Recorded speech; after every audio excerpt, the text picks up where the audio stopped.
Genesis 1. In the beginning, God created the heavens and the earth. Now the earth was formless and empty.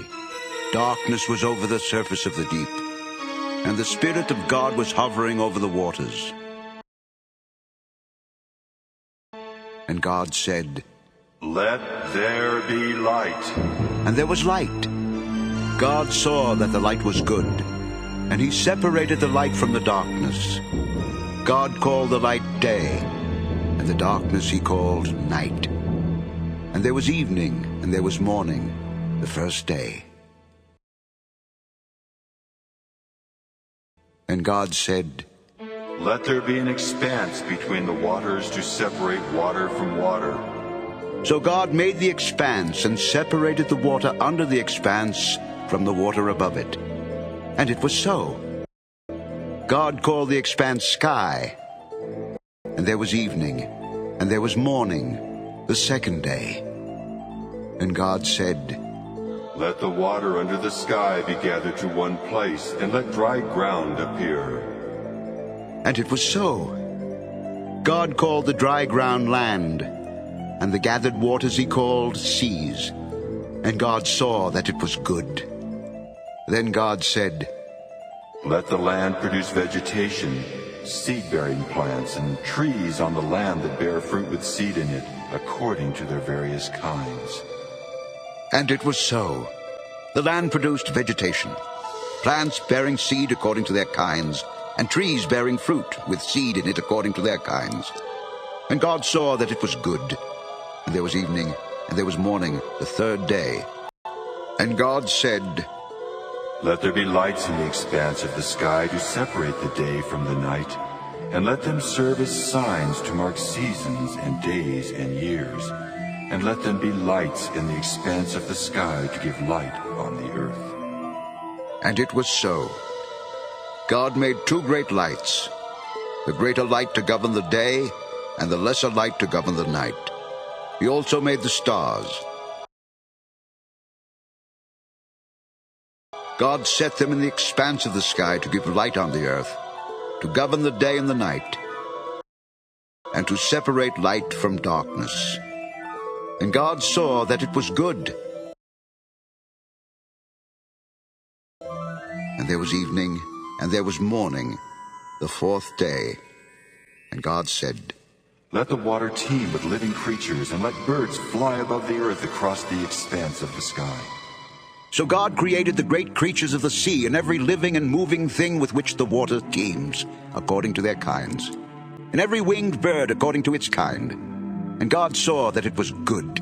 God blessed them and said, "Be fruitful, and increase in number, and fill the water in the seas, and let the birds increase on the earth." And there was evening, and there was morning, the fifth day.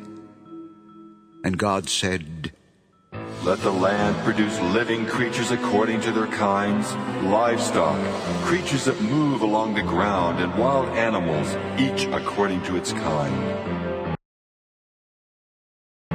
And it was so.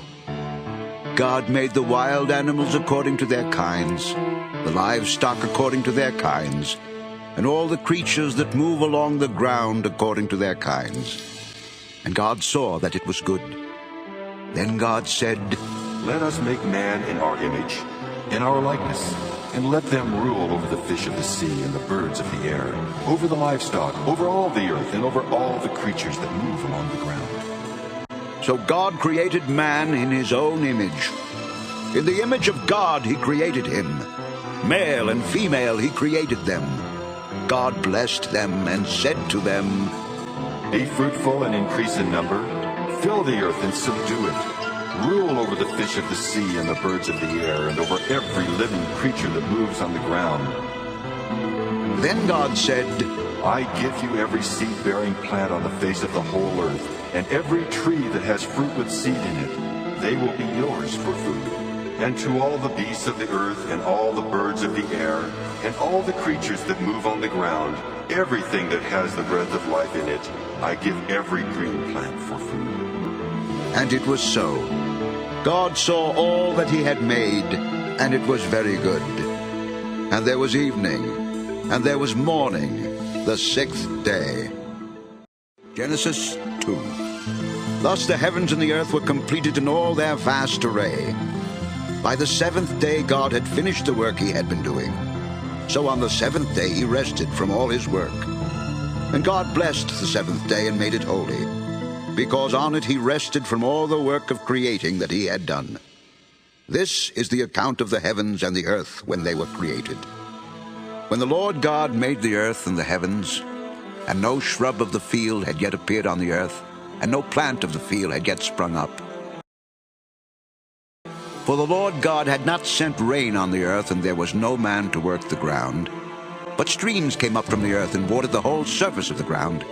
The Lord God formed the man from the dust of the ground, and breathed into his nostrils the breath of life, and the man became a living being.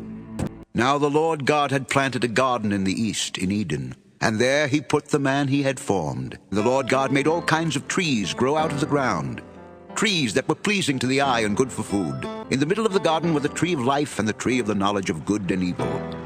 A river watering the garden flowed from Eden. From there it was separated into 4 headwaters.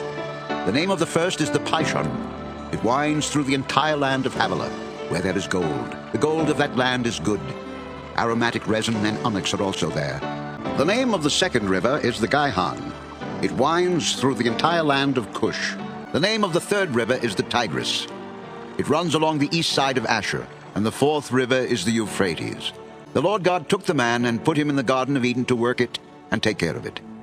And the Lord God commanded the man, You are free to eat from any tree in the garden, but you must not eat from the tree of the knowledge of good and evil, for when you eat of it, you will surely die. The Lord God said, It is not good for the man to be alone. I will make a helper suitable for him. Now the Lord God had formed out of the ground all the beasts of the field and all the birds of the air. He brought them to the man to see what he would name them. And whatever the man called each living creature, that was its name. So the man gave names to all the livestock, the birds of the air and all the beasts of the field. But for Adam no suitable helper was found. So the Lord God caused the man to fall into a deep sleep. And while he was sleeping, he took one of the man's ribs and closed up the place with flesh. Then the Lord God made a woman from the rib he had taken out of the man, and he brought her to the man. The man said, This is now bone of my bones and flesh of my flesh. She shall be called woman, for she was taken out of man. For this reason a man will leave his father and mother and be united to his wife, and they will become one flesh. The man and his wife were both naked, and they felt no shame. Genesis 3.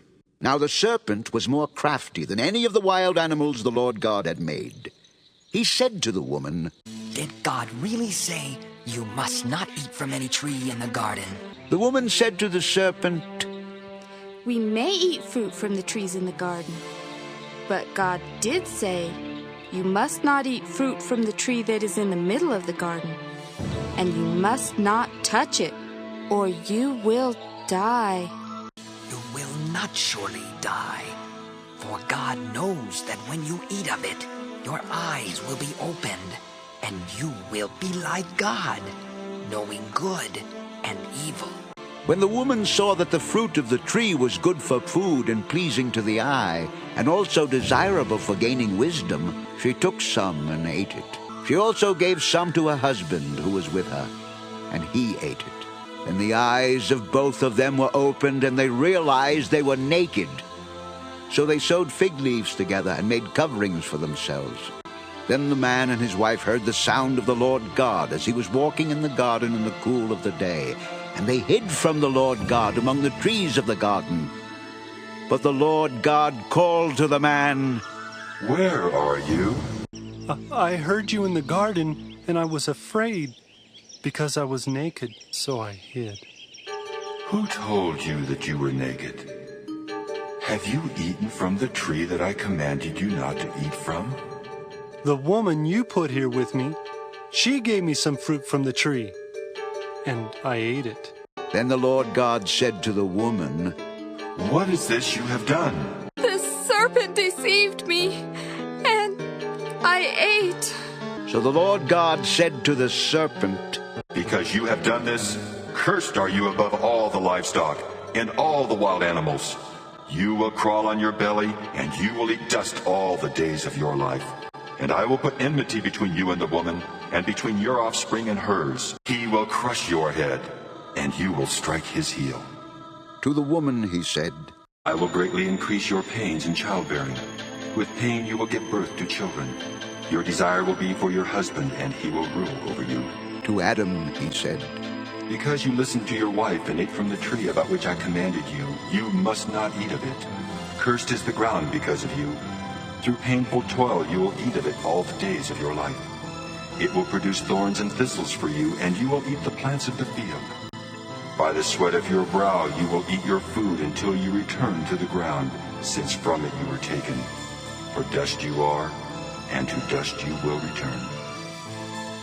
Adam named his wife Eve, because she would become the mother of all the living. The Lord God made garments of skin for Adam and his wife and clothed them. And the Lord God said, The man has now become like one of us, knowing good and evil. He must not be allowed to reach out his hand and take also from the tree of life and eat and live forever.